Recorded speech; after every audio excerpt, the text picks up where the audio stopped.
texto hoje, para começar a falar sobre o assunto. Livro de Marcos, capítulo 4, e livro de Mateus, capítulo 8. Quem achou que o Senhor vai me provar? Eu não quero, mas Ele vai me provar. Eu não quero, mas Ele vai me provar. Alguém aqui quer ser provado por Deus? Alguém quer ser provado pela tentação? Quer ser provado mesmo? No fogo? Ali? Livro de Marcos, capítulo 4, e livro de Mateus, capítulo 8.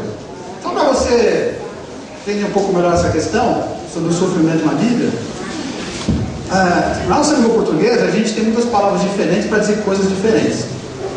Só que você sabe que o Novo Testamento não foi escrito em português, né? Foi escrito em inglês. E uma curiosidade muito grande sobre esse assunto é o seguinte: é que para nós você tem a palavra provação, tem a palavra sofrimento, tribulação, tentação, palavras diferentes. Só que na língua que foi escrita no Novo Testamento, essas coisas todas são uma palavra só. Isso quer dizer o quê? De cara só aí a gente já tem uma lição importante, de que quando nós estamos debaixo de um problema grave, seja ele qual for, que nos traz angústia, nos traz ansiedade, nos traz perturbação, tribulação, sofrimento, na verdade para Deus é a mesma coisa. E naquele momento as trevas estão nos testando e nos tentando, e Deus está nos testando e nos atribulando, para que uma vez atribulado, então a gente possa passar pela peneira, para ser mais preciso na linguagem bíblica, para que a gente possa ser apurado pelo fogo. Então, essa velha ilustração, velha bíblica ilustração, a ideia de que o ouro, que é uma coisa valiosíssima, o metal mais precioso que existe no mundo, quando é encontrado na natureza, ele não está puro. E depois que as pessoas pegam um pouco de ouro e fazem qualquer outro tipo de negócio, eles misturam com um monte de outros metais e fazem uma joia, por exemplo. Quando você quer resgatar o ouro, você tem que pegar o ouro e jogar ele no fogo. E ali tudo queima. E o ouro, então, finalmente é separado de todo o resto dos outros metais e separado também de toda a impureza e toda a sujeira. Então Deus, na verdade, Ele quer limpar as nossas vidas através da tribulação. E para limpar, que é uma coisa trabalhosa, dói um pouquinho. A gente tem que aprender a lidar com esse tipo de coisa, amém? Muito bem. Livro de Marcos, capítulo 4, versículo 35. Aquele dia, sendo já tarde, disse-lhe Jesus: passemos para outra margem. E eles, despedindo a multidão, o levaram assim como estava, no barco. E outros barcos o seguiam. Verso 37. Ora, levantou-se grande temporal de vento, e as ondas se arremessaram contra o barco, de modo que o mesmo já estava enchendo-se de água. 38. E Jesus estava na popa, dormindo sobre o travesseiro. Eles, os discípulos que estavam com Jesus no barco, despertaram e disseram: Mestre, não te importa que pereçamos? E ele, despertando, repreendeu o vento e disse ao mar: Calma-te, emudece. E o vento se aquietou e fez então uma grande bonança. Verso 40. Então lhes disse: Por que sois assim tão tímidos? Como é que não tendes fé? E eles, possuídos de grande temor, diziam uns aos outros: Quem é este que até o vento e o mar lhe obedecem? Mateus capítulo 8, o texto paralelo, versículo 23. Então, entrando ele no barco, os seus discípulos o seguiram. E eis que sobreveio no mar uma grande tempestade, de sorte que o barco era varrido pelas ondas. Entretanto, Jesus dormia. Verso 25. Mas os discípulos vieram acordá-lo, clamando: Senhor, salva-nos, perecemos. Perguntou-lhe então Jesus: Por que sois tímidos, homens de pequena fé? E levantando-se, repreendeu o vento e o mar, e fez então grande bonança. Verso 27. Maravilhando-se, ou maravilhados os homens, maravilhando-se os homens, eles disseram: Quem é este que até os ventos e o mar então lhe obedecem? Diga a glória a Jesus. Vamos orar então mais uma vez. Pai querido, nos dá agora aquela concentração que a gente precisa, e nos dá agora a iluminação do Teu Espírito, aplicação do Teu Espírito na nossa vida. Nos dá consolo, nos dá ânimo, fortalece a nossa fé, para a gente enfrentar toda sorte de dor na nossa vida, para que a gente possa ser aprovado pelo Senhor. Nos abençoe nesta noite dessa forma, em nome de Jesus. Amém. Vamos sentar então, deixa eu ter sabendo para me acompanhar.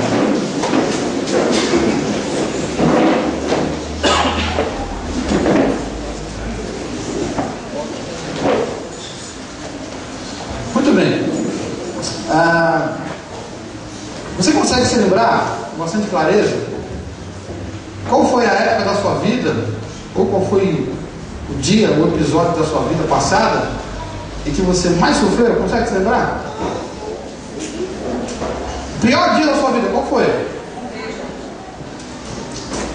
Quanto mais velho você fica, maiores são as lembranças, né? Se você é muito jovem, você vai ter talvez até dificuldade para se lembrar, né? Mas você é mais velho, você lembra de uma. Se você é um pouco mais velho, vai lembrar de duas. Teve 2 ou 3 grandes episódios que, na verdade, eu quase me afoguei na tempestade, como diz aqui o texto, né? O texto diz que os discípulos estavam ali com Jesus no barco. Se você está com Jesus no barco, você está sossegado, né? Que nada, eles estavam com Jesus no barco, só que de repente veio uma tempestade. E a tempestade ficou tão forte, mas tão forte, que eles realmente pensaram: a gente vai morrer afogado, não tem conversa. E alguém se lembrou: mas Jesus está no barco, hein? Então foram atrás de Jesus: Jesus, vamos morrer agora.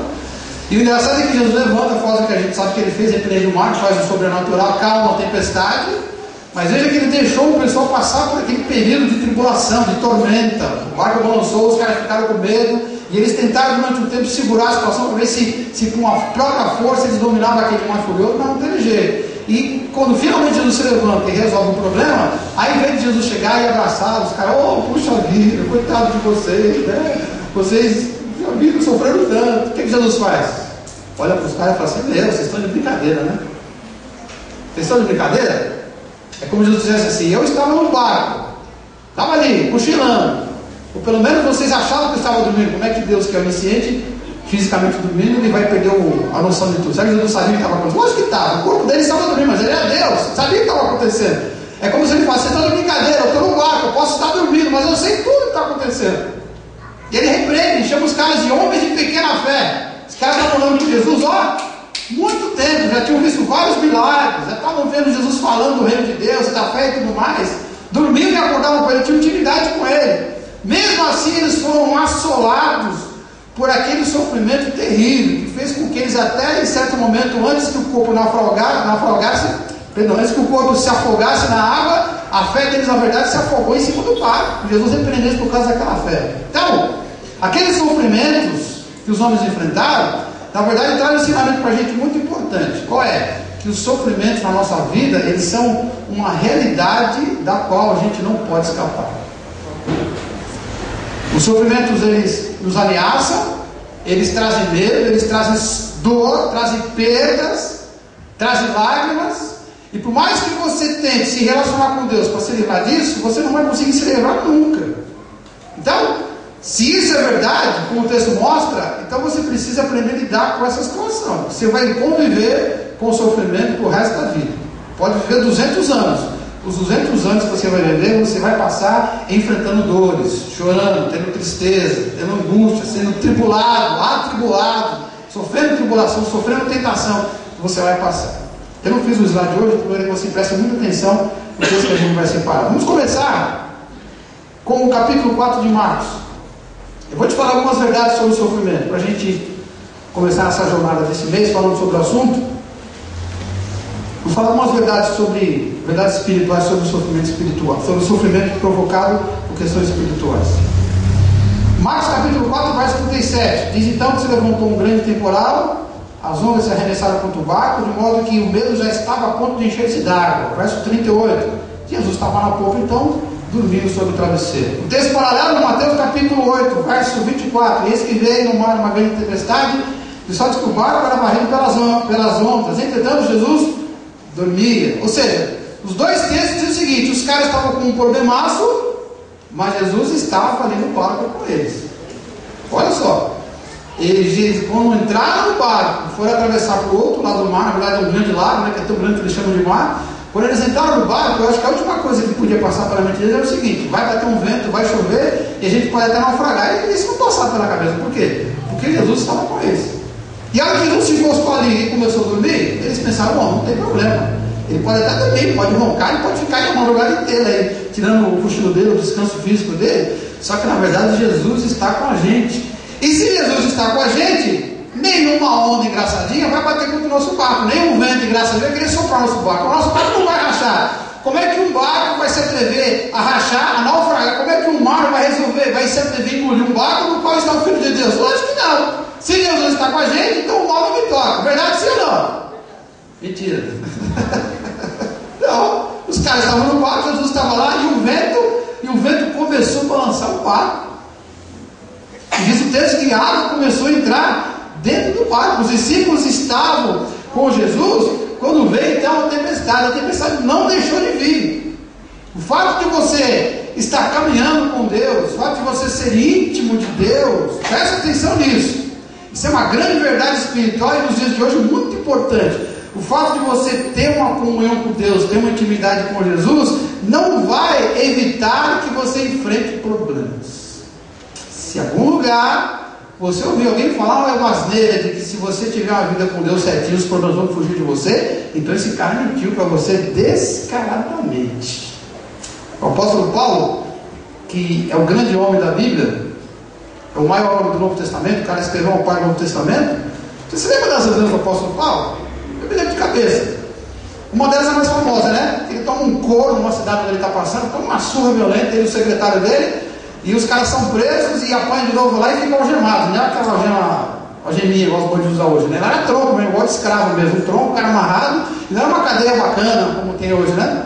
Alguns seguranças, era um porão. Geralmente as cadeias de antiguidade eram um porão no posto, embaixo de um castelo, onde passava o esgoto não, ele caía toda a sujeira do castelo, aí era a cadeia. E os caras estão lá e lembram o que eles estão fazendo? Não, alguém se lembra?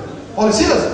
Começaram a puxar um louvorzinho perto, né? E os outros presos ficaram até admirados aqui. Puxa vida! Mas por que ele estava lá? Porque ele tinha intimidade com Jesus.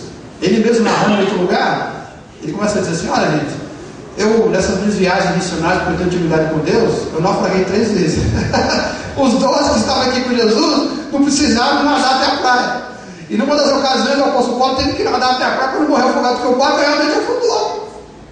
Se eu estivesse lá no barco junto com o apóstolo Paulo, esse apóstolo não está com nada. Porque se Deus estivesse com a gente, o barco não tinha naufragado. Aliás, o barco não tinha nem virado.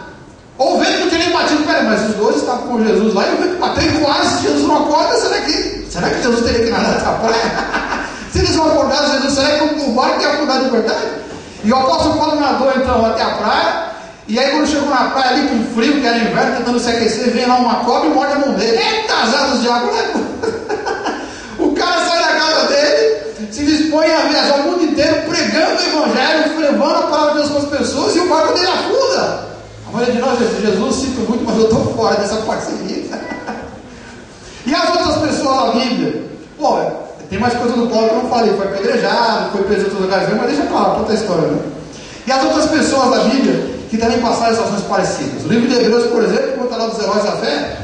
E Hebreus diz assim, olha que expressão legal. O texto de Hebreus diz assim: o mundo não era digno deles. Olha o que é. Já pensou Deus olhar para você e falar assim: meu amigo, meu filho, eu vou dizer uma coisa para você, Deus falando para você, o mundo não te merece, vem para cá. O dia que você for embora, Deus tem que dizer, Deus tem que falar isso: o mundo não te merece, vem para cá. Deus não tem que dizer assim: vem para cá, mas...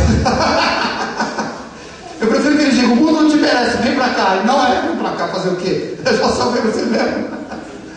O mundo não pode ser digno de você, mais do que o mundo não ser digno de mim, eu tenho que ser digno de Deus. E eu preciso entender essa verdade.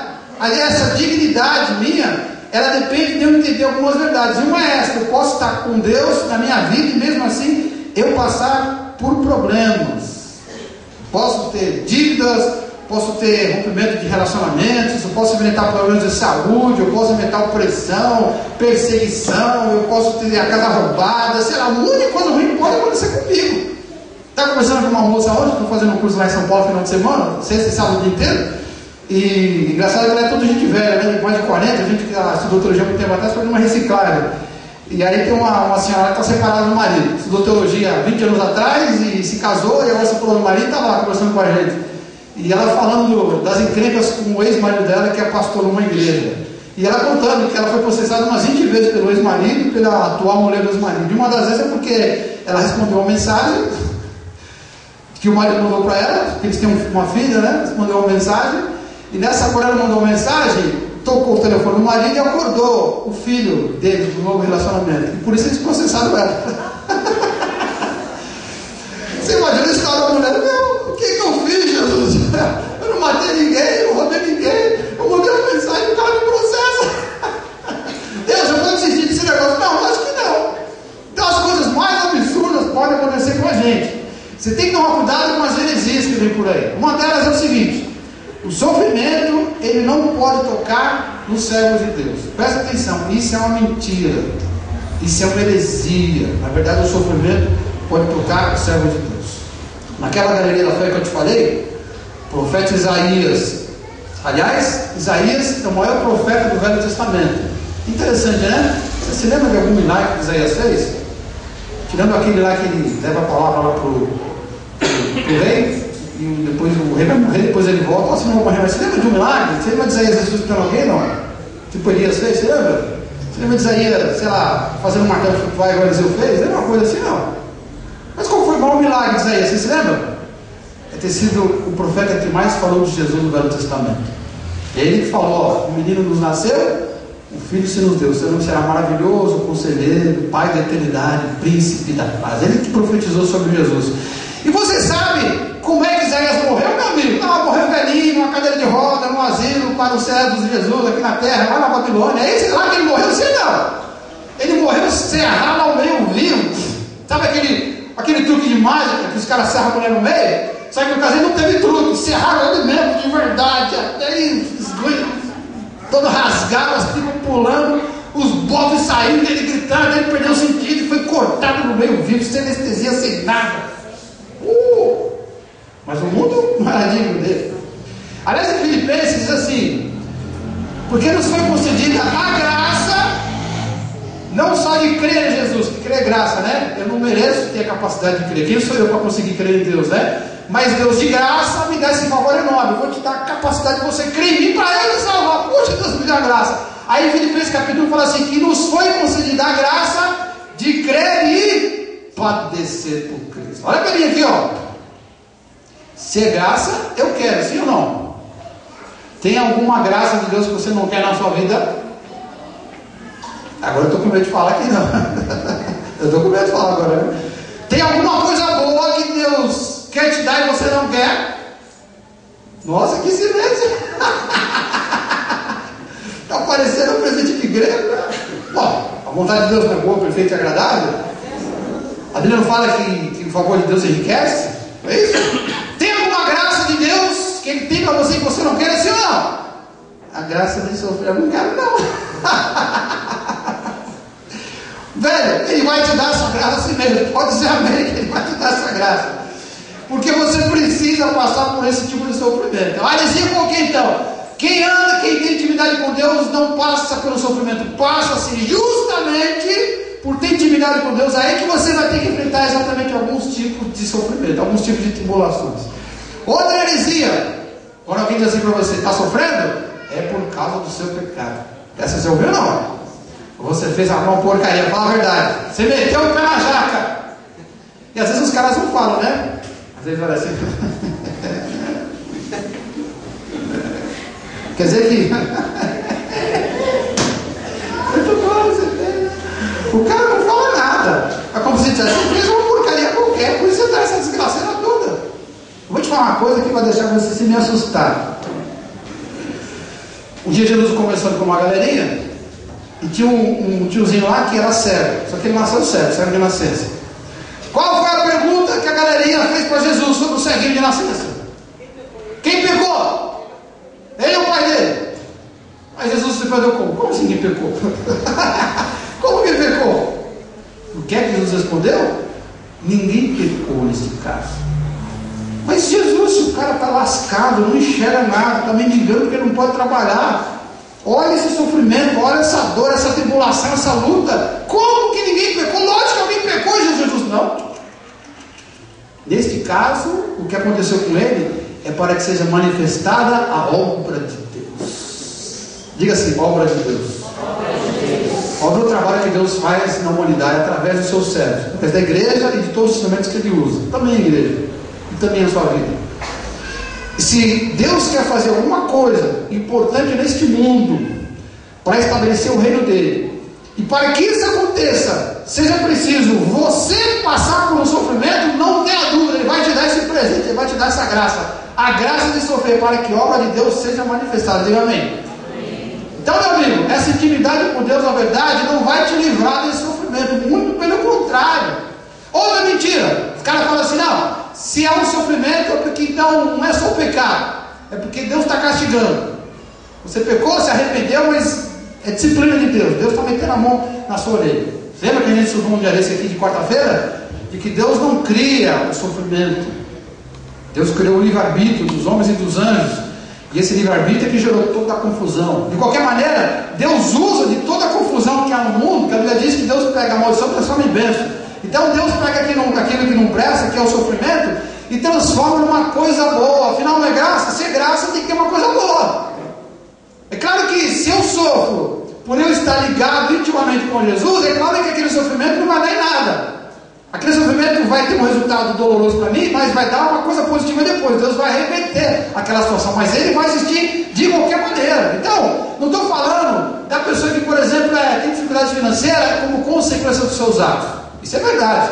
Se eu não gerenciar bem a minha vida financeira, por exemplo, claro que eu vou ter problemas financeiros. Se eu não gerenciar bem os meus relacionamentos, a minha família, claro que eu vou ter problemas com a minha família. Se eu não gerenciar qualquer área da minha vida, claro que eu vou ter problemas. Mas às vezes eu posso estar me esforçando ao máximo para cuidar de tudo que Deus colocou na minha mão. E mesmo assim eu tenho problemas. Por quê? Porque se Deus tiver um propósito de fazer alguma coisa, e para que isso aconteça, Ele quer usar a minha vida, e eu vou ter que passar pela dor, vai acontecer de qualquer maneira. Não tem como fugir, igual aconteceu com esse velhinho lá com o ceguinho. Eu vou terminar essa parte dizendo o seguinte. Lá em Jerusalém, sabe que Jerusalém ficou cercada no tempo do profeta Jeremias durante 3 anos e alguma coisa, né? E a situação era tão ruim, para você se lembrar, que no finalzinho do cerco, ninguém entrava, ninguém saía da cidade há muito tempo, acabou a comida, a água também era escassa. E aí chegou uma hora de que as crianças morriam e não dava para enterrar as crianças. Então tem que queimar, mas às vezes não tinha nem lenha para queimar as crianças. E a fome era muito grande. Aí as mães pegavam o corpo das crianças que tinham morrido, cortavam em pedaços, cozinhavam e comiam. Naqueles 3 anos e meio, uma mulher teve um bebê, não tinha comida para se alimentar, alimentar o bebê, não tinha como sair da cidade para buscar um remédio caso fosse o caso, caso não precisasse, e a criança morria, não tinha onde enterrar. E os poucos lugares disponíveis não podia enterrar, já estava ocupado. O que fazer com o corpo? Bom, a gente está com fome. E diz a Bíblia que elas cortavam os filhos em pedaços e cozinhavam comida. E nesse contexto, o profeta Jeremias profetizou durante todo esse período. E lá no final desse período, um pouquinho antes dos muros se quebrarem, finalmente eles serem deportados, Deus fala com aquele povo assim, Jeremias capítulo 29. E vai que sei que pensamento tem a vosso respeito, diz o Senhor. Pensamento de paz e não de mal, para vos dar o fim que desejais. Olha que coisa curiosa, os caras estavam literalmente ferrados, todo sentido, não tinha um lugar mais baixo para descer na escala de sofrimento.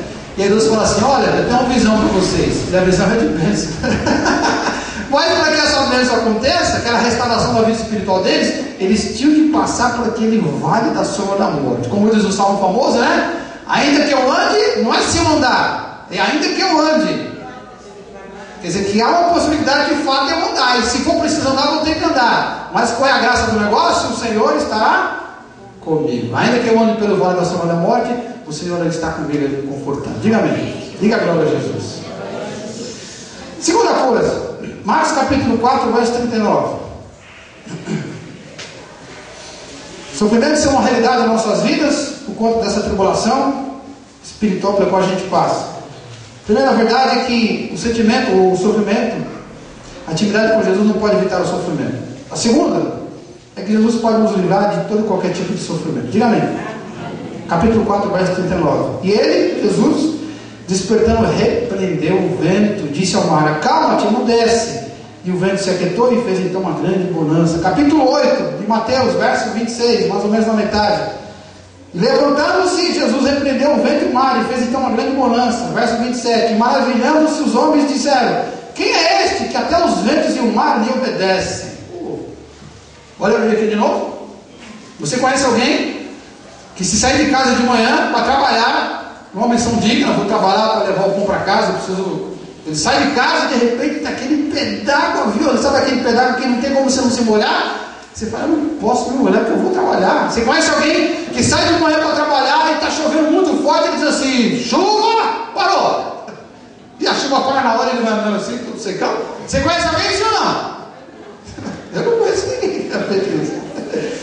Mas esse cara que estava aqui nesse barco, velho, ele disse assim, o mar, dá um tempo aí, você não está vendo que eu estou aqui não? E o mar lá, calma. As ondas baterem, e lá ondas, pega menos. Eu quero só um dia, só na minha canela. Depois eu vou surfar mais tarde em você, beleza? Então segura a onda aí, onda. E Jesus fez isso, fez uma lista de discípulos, ficaram assim, embaixo para a boca, agora, não pode. Quer dizer, Jesus promete todas as coisas.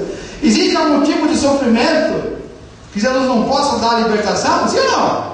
Não. Todo tipo de sofrimento ele pode dar livramento de todos eles. Só que você precisa ter essa doutrina clara na sua mente. Como é que Deus nos livra?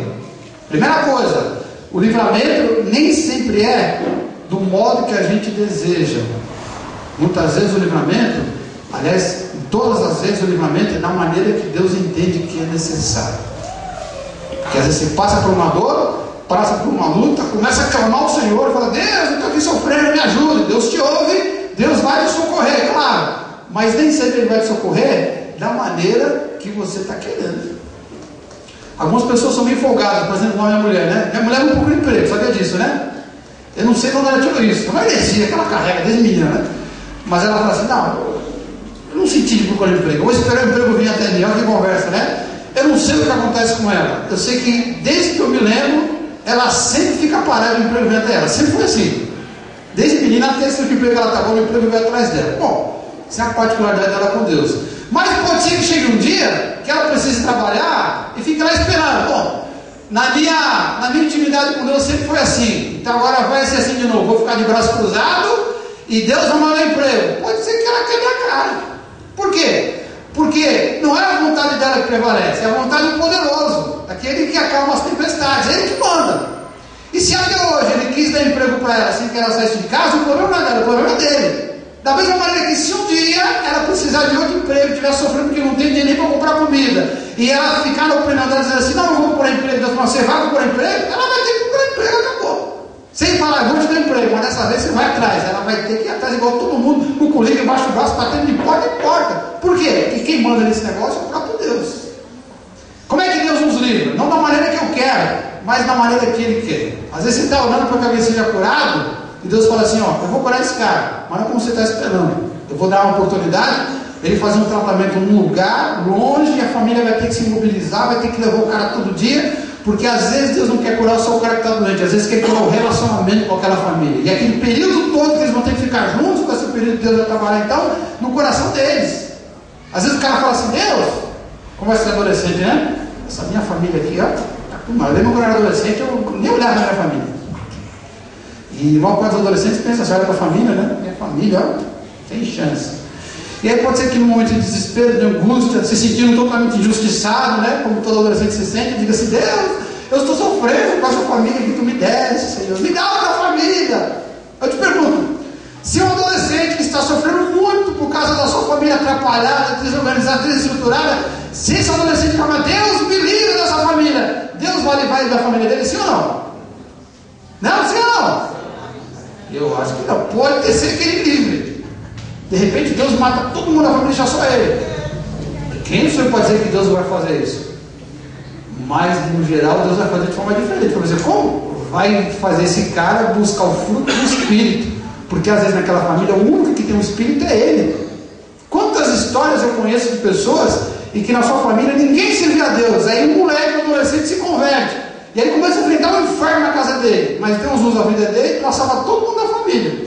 Meu pai e minha mãe, por exemplo, é fruto do resultado da minha conversão. Eu fui o primeiro na minha família a me converter. E por conta da minha conversão, outros vieram depois. Mas ele foi o que passou no começo. Quando eu disse assim: mãe, eu vou estudar teologia, ela quase me bateu. Eu era um vergerão de 18 anos, ela catou assim: vem cá, moleque, sem vergonha. Passou o inferno lutando, mas foi pouco. Tem uns aí que é pior. O pai mete a mão na orelha, a mãe proíbe de sair. E se ele fala: Deus, eu quero ir da família. Deus: não, eu vou te livrar desse sofrimento. Mas sabe como é que eu vou fazer? Eu vou te dar o fruto do Espírito. Toma. É aquela velha história, né?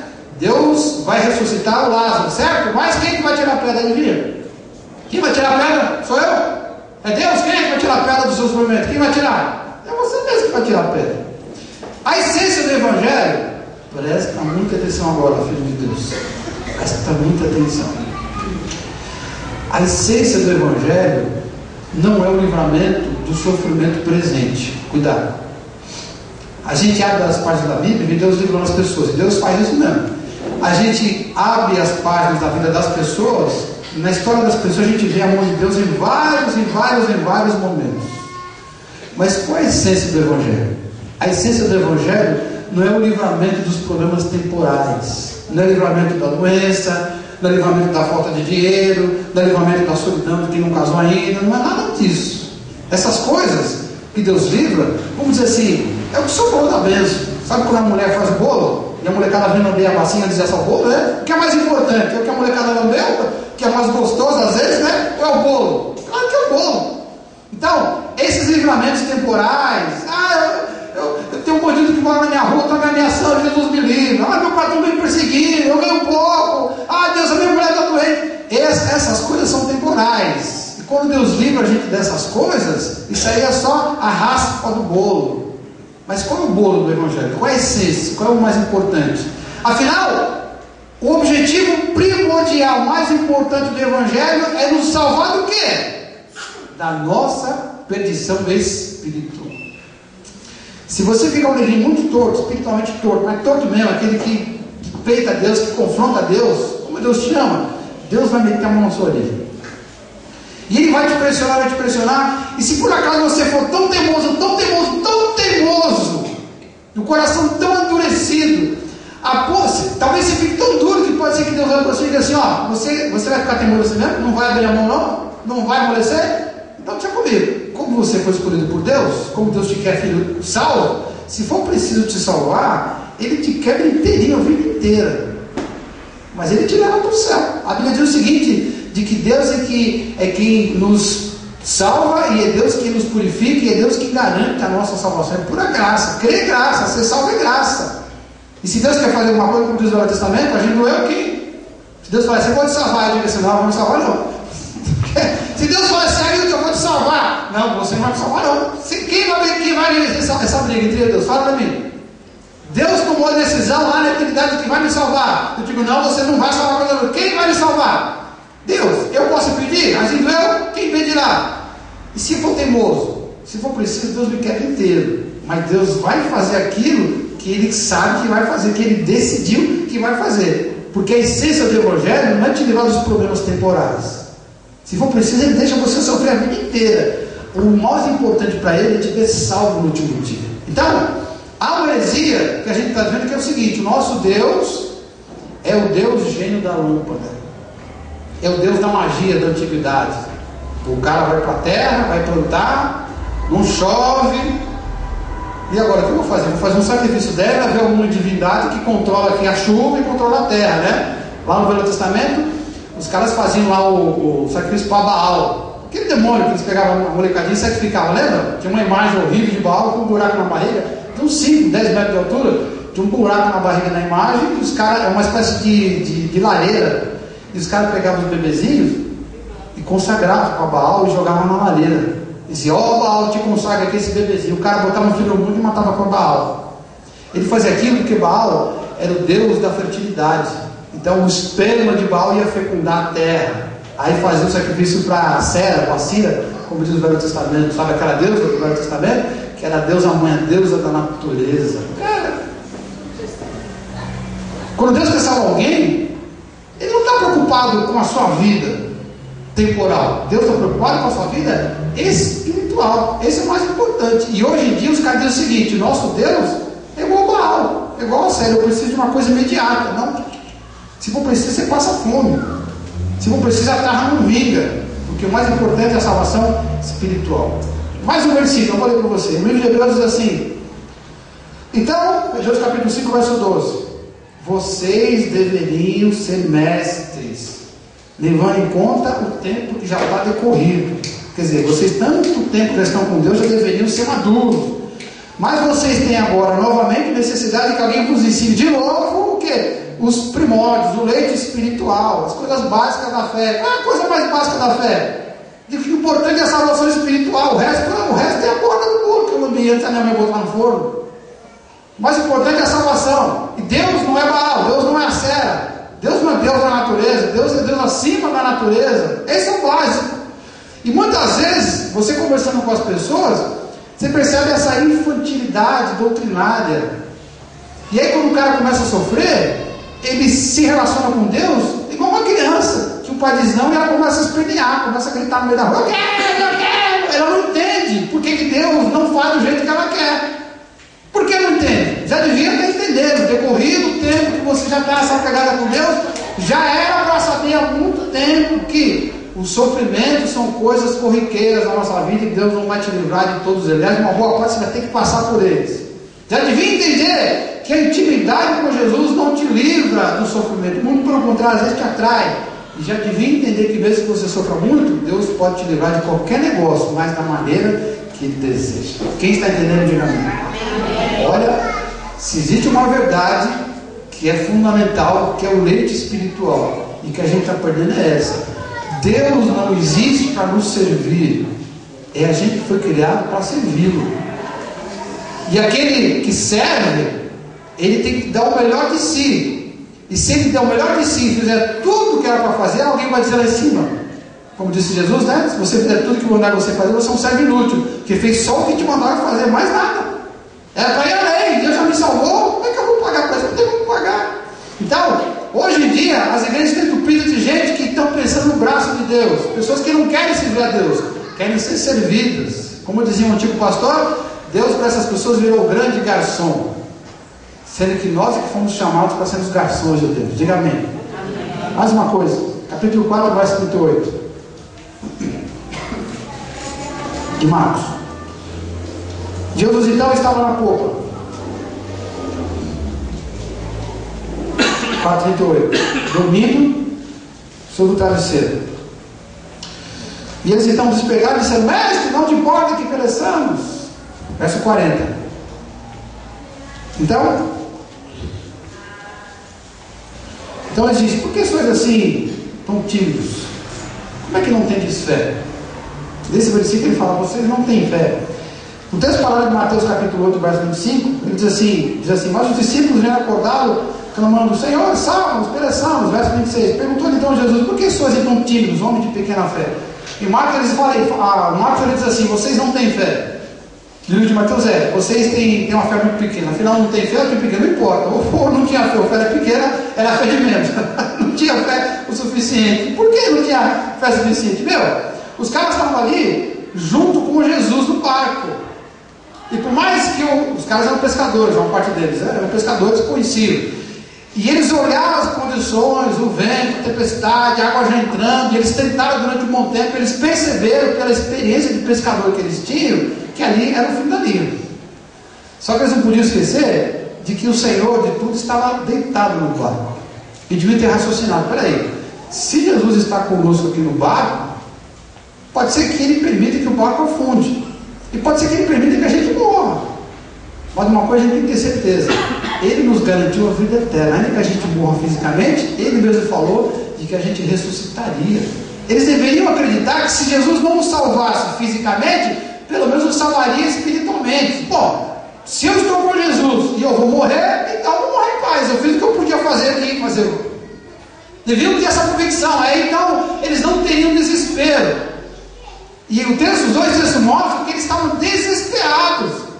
Jesus, agora a gente vai morrer. Como se dissesse: a gente vai morrer e o Senhor não pode fazer nada. A gente não pode fazer nada. Será que o Senhor pode fazer alguma coisa? Porque se eles tivessem aquela convicção de que Jesus não deixaria o barco afundar, por mais que eles estivessem preocupados com a situação, o desespero não bateria na vida deles. Olha que coisa interessante. A fé nossa, ela tem que prevalecer diante de todo e qualquer sofrimento. E o problema está em que normalmente a nossa fé ela fica muito pequena, ou ela desaparece quando surge o primeiro dos sofrimentos, ou o menor dos sofrimentos. Pensa por um instante, eu te perguntei aquela hora: qual foi o pior momento da sua vida? Desses momentos, pode ser que um deles você enfrentou, você ainda não tinha relação com Deus. Pensa naquele pior momento da sua vida, se você o teve, quando você já tinha uma intimidade com Deus. Então pensa assim: no pior momento da minha vida, quando eu já tinha intimidade com Deus, como é que eu lidei com a minha fé? Como é que ficou a minha fé quando eu já caminhava com Jesus e de repente o mundo desabou na minha cabeça? Como ficou a sua fé naquele dia? Naquelas horas, naquele momento? Ficou igual dos discípulos? Ou igual do Paulo lá na cadeia, cantando e louvando a Deus? Nós temos muitos motivos para a gente continuar crendo em Deus e confiando em Deus. E mesmo quando a gente está sofrendo, mesmo quando a gente está sendo provado, quando a gente está sendo testado, avaliado, não se esqueça que provação é um teste. E se é um teste, eu posso ser aprovado, não posso ser também reprovado. Eu posso tirar nota 10 como tirar nota 0.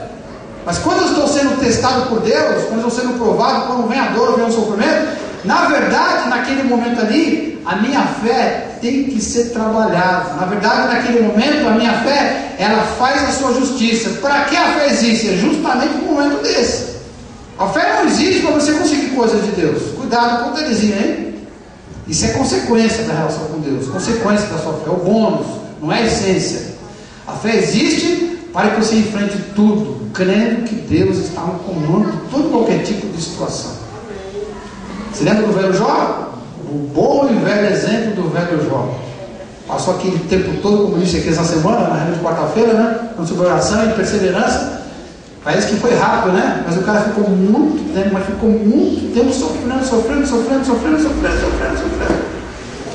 E durante aquele tempo todo que ele ficou sofrendo, como é que ficou a fé do velho Jó? Em algum momento você vê lá no livro de Jó, ele diz assim: pois é, Deus, você me abandonou, então eu vou te virar as costas e sinto muito, não quero mais saber de ti.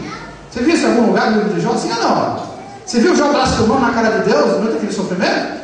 Ele xinga o dia que ele nasceu, ele xinga a mãe dele por ter botado ele no mundo, ele reclama dos amigos dele que estão futucando a fim de trazer um bálsamo.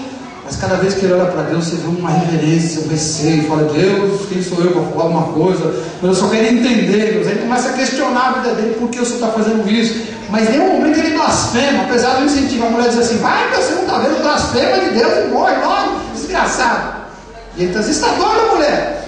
Ele chega ao estudo e diz assim, até dizia uma heresia, porque no tempo dele não tinha entendido algumas coisas. Mulher, você está doida? Se a gente recebe o bem de Deus, vai receber o mal também. A gente sabe que Deus não manda o mal. Mas a fé dele para com Deus era tão intensa que ele até pensou assim: se o mal realmente vem de Deus, então não importa, a minha fé é maior do que todo o mal que vem de Deus. Olha que cara sensacional.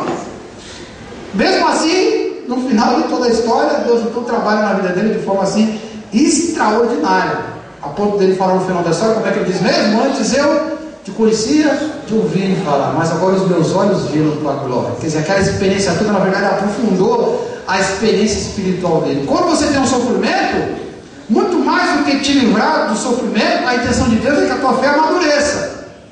Mas se na hora que eu estou sofrendo, eu chuto a minha fé e começo a blasfemar, começo a murmurar, e diz que Deus me abandonou, e começo a fazer tudo errado, vou te dar um exemplo, alguns exemplos, vou tentar dar alguns exemplos.